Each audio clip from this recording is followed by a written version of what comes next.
Now I'm going to need some help from the people at the back as well. So I'm glad I can see already they're very busy at the back activity. Now, it's great. Now next Saturday we're about to do something, we'll watch something very, very special. Anybody know what's going to happen next Saturday? Okay? What's that? The king is getting crowned. Do you know what the special name for it? Anybody in the back? What's going to happen? The coronation. The coronation, that's right. King Charles is going to be, I'm going to say coronated, it's the wrong word, isn't it? He's going to be crowned, not coronated, crowned at Westminster Abbey. And of course, he's going to become a particular type of leader. He's going to do that all in a church service, because very much King Charles believes that what he's been called to do, he's been called by God. But he's a particular type of leader, our king, someone who, we look up to, somebody who's a symbol of authority for us in this nation. But I thought it'd be really worth us exploring together what kind of King Jesus is today. And we're going to use the passage from John's Gospel for us to think about that, what that means for us as the church, as God's community today. Because in this passage, Jesus describes himself in a number of ways, but he uses the fact that he thinks about us in terms of sheep. Now, can anyone see a sheep anywhere? Right, can you bring up some sheep? I'd like to see some sheep. There we go. Oh, my, thank you. Now, thanks to Helen's extensive collection of sheep, we've got quite a few today. Here we come, there's Thomas coming up in there. Anybody else come on and bring our sheep? There we go. Fantastic. Now, the thing about sheep. Now, we were very privileged a couple of weeks ago. Yeah, there we go. Perfect. Now, a couple of weeks ago, we were really privileged to have a holiday on a farm, and we saw some newborn lambs. And I stroked them. And you stroked them, and they were absolutely gorgeous and just lovely to look at. A bit like this one. And those lambs were very dependent on the farmer to look after them, weren't they? And the farmer's family to feed them. But after a while, I'm a shepherd. you're a shepherd. Brilliant. You can do this sermon for me. Do you want to do that? Okay.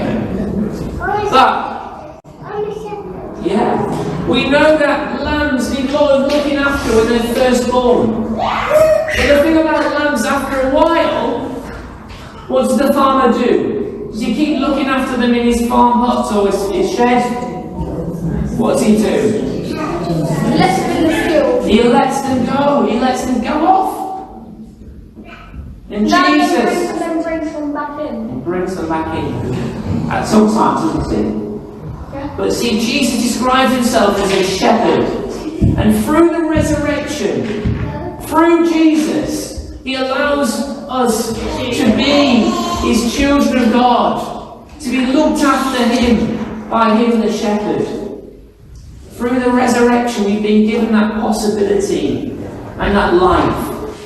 And that we are promised that Jesus, as a good shepherd, looks after us, takes care of us. Sometimes he's there with us when we need him. Sometimes we have a kind of feel about we want our own independence, we want to get out in the field and do our own thing. But we are called, and Jesus is the good shepherd. Now what I want us to do, I want us to explore together the passage from John today and think about what it means for you and what it means for the church. And what we're going to do, we're going to do a couple of things. So I just want to listen to the instructions. We're going to go into different areas of the church, and depending on what the kind of things that perhaps you might want to do. If you would like to talk about the passage with Helen over here, then gather over here and you can have a short discussion with Helen about the passage. If you would like to do some something with your hands and be busy, go over to where the children are. I think there are activities there not just for the children, but there's some things there you can make with Lego, you can do something tangible with your hands, you can perhaps draw something, there's lots of colouring and pencils. I know it's not just children who like that kind of thing. A lot of people like colouring because it helps us. And then we're going to have a quiet zone in the chapel over there, where Jane's just gone. And if you want a little bit of quiet time, and there's some pictures there to help you, just go in the chapel and spend a bit of time there. Or equally, if you don't want to do any of those activities, you can sit around. I'm just going to play some music, and you can just look at the passage in your own time, in your own self. I encourage you, if you want to, just to kind of move around. We're just going to do this for about 15 minutes, that's all. But we're going to explore together this passage, and we'll come together. And if anybody has anything that they would like to say about this passage, about what it's taught them, then please do. Is that okay? So, if you would like a conversation with Helen, gather around here. If you want some quiet time, go in the chapel.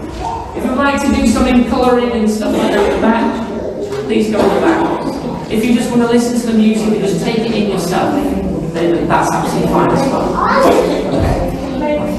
I do like